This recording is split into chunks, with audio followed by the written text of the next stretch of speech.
Duncan here, Head Pro at Burford Golf Club. Welcome back to video 6. So today is going to be mainly about recapping what we've learned so far. So we're going to go through the whole process from start to finish, where we got to yesterday, just a total recap, and then tomorrow we'll focus on impact factors and ball flight a little bit more. So firstly, a big thank you to all the people that have subscribed to the channel. It's going fantastic. We're now over 170. I'm amazed by this, blown away. It's fantastic. And as you're aware, if you've seen some of the videos previous, we're going to do a free prize draw. So once we get to 200, we're then going to do another prize draw. So we'll be giving out something free from the Pro Shop. So please subscribe, click that button. It's free of charge for the members who are unsure about that. There's no cost involved, so just press the subscribe button. We've had lots of great comments from many members, and so we're going to have a little look at those today. So we've had a few comments about the mat that I use and where people can get hold of them. To be honest with you, I already have this mat. This is from the simulator, the one that I got for there, and it's quite a high-tech one. It's got a lot of padding underneath and a lot of cushioning, but to be honest, people are using carpet. You could possibly go online and have a look for maybe a cheap piece of AstroTurf, but anything will suffice just to reduce the amount of divots that you use. So we've also had an email from Tony which says, which is regarding the weight distribution in the setup, and it says, with feet open and shoulders square, the weight feels more in front toes.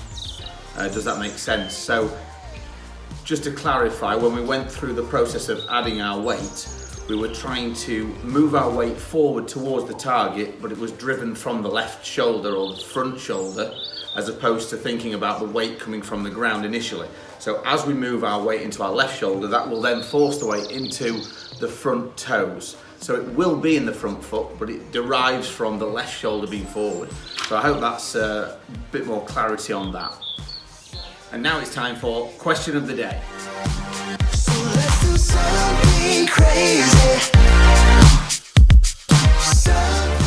So for today's question of the day,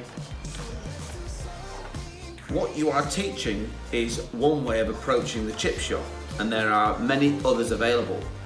Is this the way most professionals do it, or is it the way you were taught, or is there some other reason why you have chosen to show us this way? And that's from Paul. It's a great question, Paul, and thanks for that. I think what's important is that the reasoning behind all of the things that we do in the basic chip shot that I've gone through are derived because of mechanics and the knock-on effect of how the body moves. And so for me, yes, there are other ways in which you can chip, and some coaches will have you stood square on, but I would argue that when we stood square on, the hips are in the way, and as a result there needs to be some rotation. As you're adding that rotation, as a result, you're then adding another element of energy into the shot. And so through many hundreds of golf balls, you could get that to operate, but I would feel that you would have less feel initially, and it would take a lot of time to become very accurate with that. You'll also hear the words use the bounce, and that I don't really agree with, to be honest with you. I just think that the bounce of the club does its own work for you. Where we're in a position where we're, if anything, presenting the leading edge more. We're taking the bounce away from it more. However, because of the positions and the retention of the weight, that club should just follow its arc, and the bounce will do its job. But what I don't like to think about is actually when you're playing a basic chip shot is to use that bounce, because on a tight lie, that club's going to bounce straight up off the ground, and then you're going to get thins. And to be honest with you, the shots around the green are thins and fats, and they're not popular for any of us. So we're trying to get in a position where we're really attacking down into the ball, really punching down into that ball, and as a result, that ball is lifting, but we're not utilising bounce. So there are many ways in which people do actually teach the basic chip shot. I think the most important bit is by getting in the correct positions, you can then repeatedly practice, and you will start to see improvements. That's massively important, but if you're repeating the wrong things and you're having to rotate, which for me is not a positive thing when you're chipping, then realistically when you're under pressure, will you actually perform at the highest that you can? Whereas the positions that we create are quite simple, quite straightforward, and there's not a great deal involved. All we're doing is hitting down into the back of the ball and retaining our weight in our left side. If we have to rotate, all of a sudden we're having to put another element into the shot. Thanks for your email, Paul, and thanks for your question, and please keep firing them through on the email, and I'll pick one each day on Question of the Day. So the purpose of today's session is recapping all of the positions that we've dealt with so far, and then tomorrow we're going to look at ball flight, ideal trajectories, and what we'd anticipate the ball to do in performance. So to start with, we went through the alignment.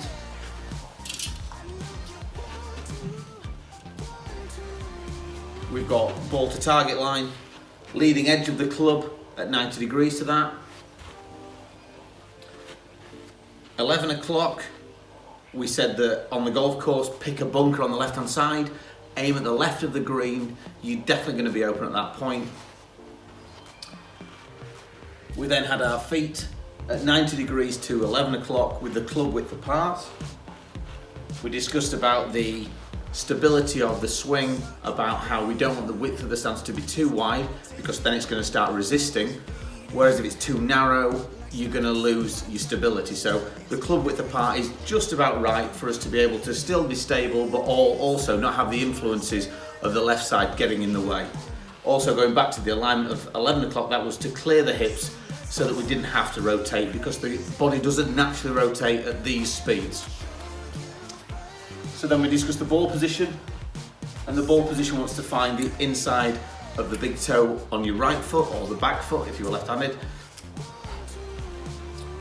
And then we discussed the weight, and we want to try and get our weight into our left shoulder, trying to maintain a straight line of the whole body.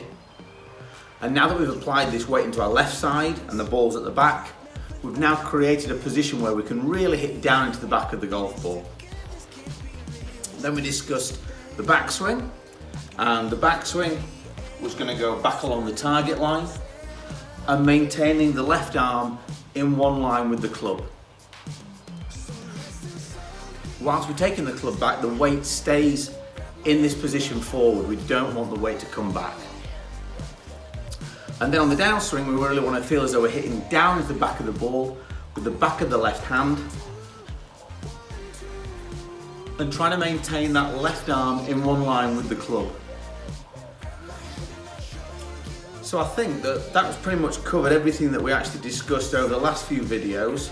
The final point was obviously the amendment of the follow through. So once we've actually hit the shot, if we do generate hinge, which is going to happen probably to start with, we're then going to just amend it, lock that in, feel that, and just trying to get used to that, and then stepping out of the shot and going through the same process, straight back, straight through.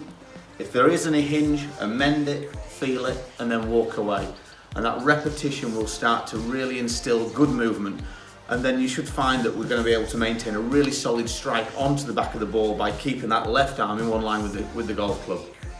Okay, so I'm going to hit a few golf shots now, and I'd like you just to observe the trajectory of the actual flight.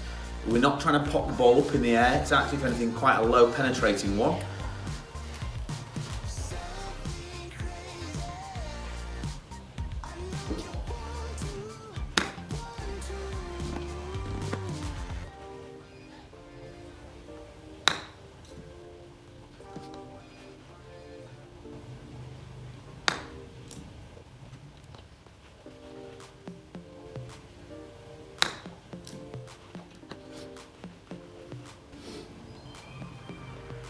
No pressure.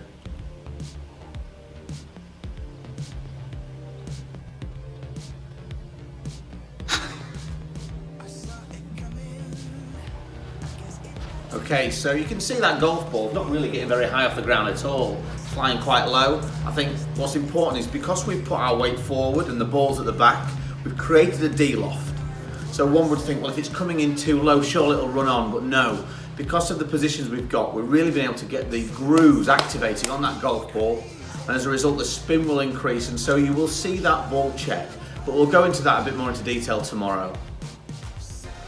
So So I hope you've enjoyed today and the discussions of what we've done over the last few videos. And then again, tomorrow we're going to discuss ball flight characteristics.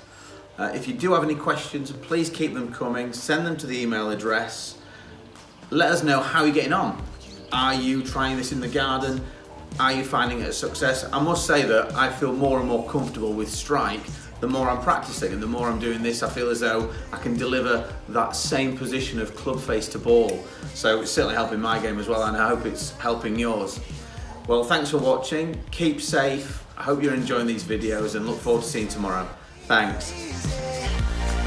Grab my hand and I'll show you finally something crazy.